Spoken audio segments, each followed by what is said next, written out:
All right, good evening, class, and welcome to week number 9. That is right, week number 9 of your 9410 class, which is your cultural heritage class. As always, I'm your professor, Dr. JSK Alston. And again, we are going to be a bit on the briefer side today with this check in video. This one will probably be in the 15-minute range. I have things going on. I've got some e-portfolios now to grade for those of you who are not in your final semester. I always get a little busier each semester when the e-portfolios are. I'm part of a team that grades the e-portfolios. We're always a little busier once grading for those is starting. Plus, I do have a presentation at ACRL, the Association of Research and College Libraries.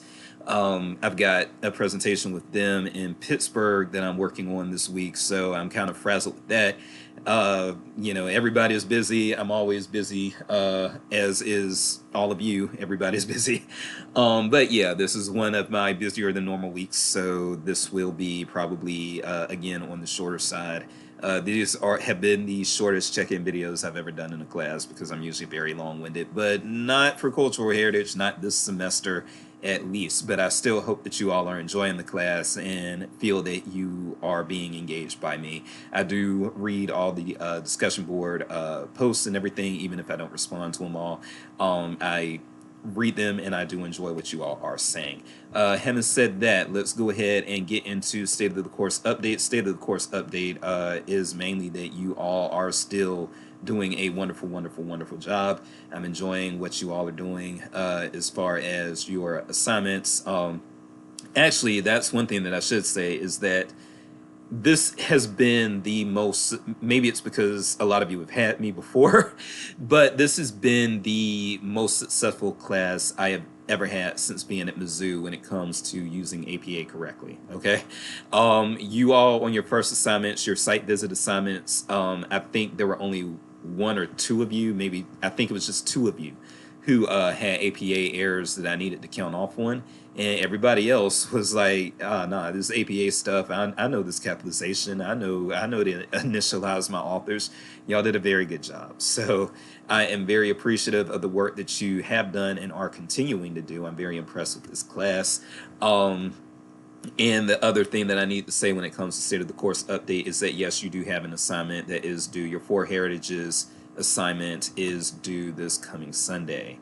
So if I scroll down here, Sunday.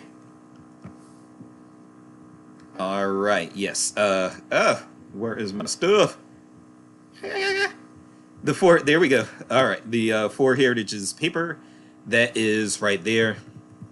You do have 2 sample papers. I'm not a big fan of sample papers, but because this is such a unique assignment and what I'm saying what I'm saying in the prompt may not make sense to everybody. That's why those sample papers are there, is so that you all can be like, oh, okay, now that I've read a paper that got a good grade, I see what Dr. Jace is saying, and I can totally model for that.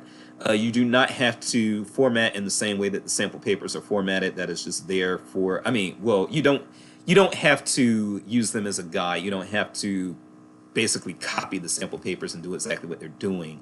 It's just kind of an option, I should say. So yeah, you've got all that going on. You can totally let your creative juices flow. All right, so that's it with the state of the course updates. That's really all I needed to say. And so I'm not going to have much to say on this week's topic either, because I do think we've got, again, a great selection of articles for you all to read and kind of decipher through, and hopefully you will learn and grow in those articles. And I have seen that already 2 of my students in this class have already done this prompt for this week. So good job with that. I have not actually read your comments yet, but I saw that your posts are up there, and kudos to you for that. But the cemetery module is one that kind of is off-putting to some people, and then some people really, really like it. If you study archaeology at any point, you probably really, really like this unit. But one thing that I do want to say is that, yes, even the entanglement between cemeteries and libraries is going to be rather limited. I will acknowledge that very quickly. However, if you are somebody that works in like the local history room of a library or something like that, you are going to want to probably have at least some knowledge of the various cemeteries, at least the various big and well-known cemeteries in your community or in whatever range of area that your library serves, your public library in this case. Again, if you go to an academic library, maybe if you are the liaison for archaeology or something, it could be this way. I don't see much entanglement between school libraries and cemeteries at all. But public libraries, yes, for those who want to work in public libraries and need to know a little something about the local, that is what local history and local information is something that, yes, you can gather information about cemeteries through. You can, I'm not sure what resources a cemetery might actually allow a library to copy and keep and use, but, I'm sure they do something. Because I have seen libraries that did have at least a little bit of limited information regarding local cemeteries, so that can happen, but that is something that I think libraries can grow, public libraries can grow in that area if we're ever funded appropriately. And the reason why I say we could, but I'm not necessarily saying we should, is because libraries have to use their staff power to staff the library from day to day nowadays. They don't have a lot of extra employees that they can use to find these types of data or things of that nature. So that's unfortunate. But when it comes to preservation of cemeteries is actually a big thing. So, and there are ways to do it. Thankfully, the National Park Service, I don't think I'm on it.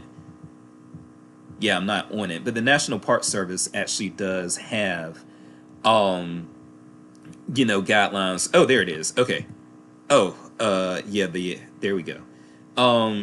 So it wasn't the National Park Service. I apologize for that. It was actually the National Trust of Historic Preservation. They do have information on how you preserve historic cemeteries and burial grounds, and that can include information just even on how to keep them clean. For instance, you don't need to wash headstones more than once a year.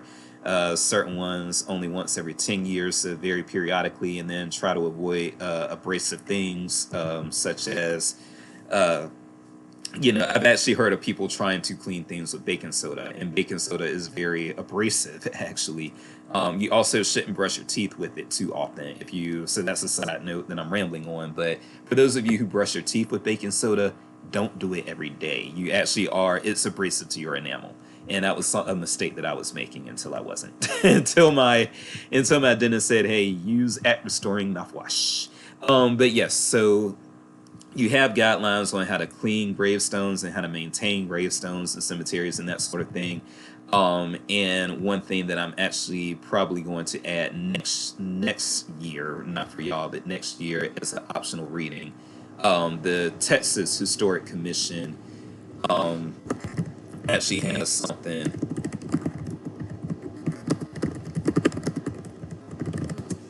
They've got something.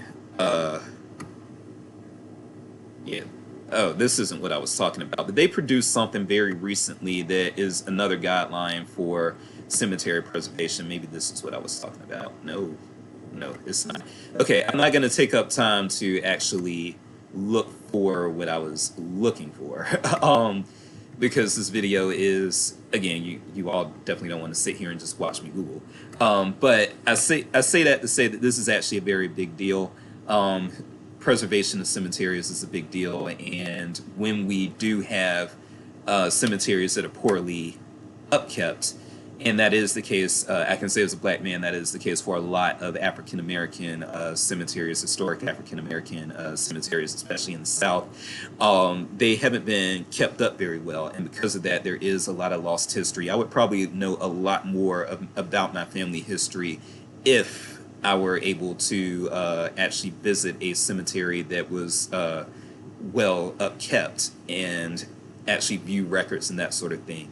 But that's not an option that I have. So for black people in America, a lot of times our family research is pretty much, it starts getting limited around the time of the Civil War and that sort of thing. You don't really, it's difficult to research black family history until after the Civil War, especially in the South.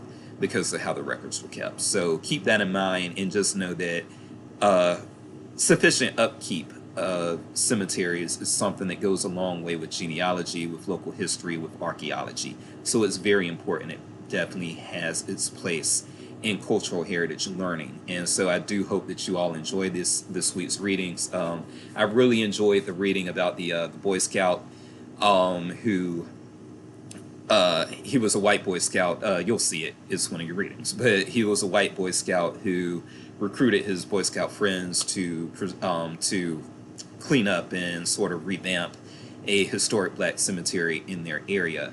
And this is why it's going to take 15 minutes as opposed to 10, because I am going to soapbox a little bit on that article. I really like that article.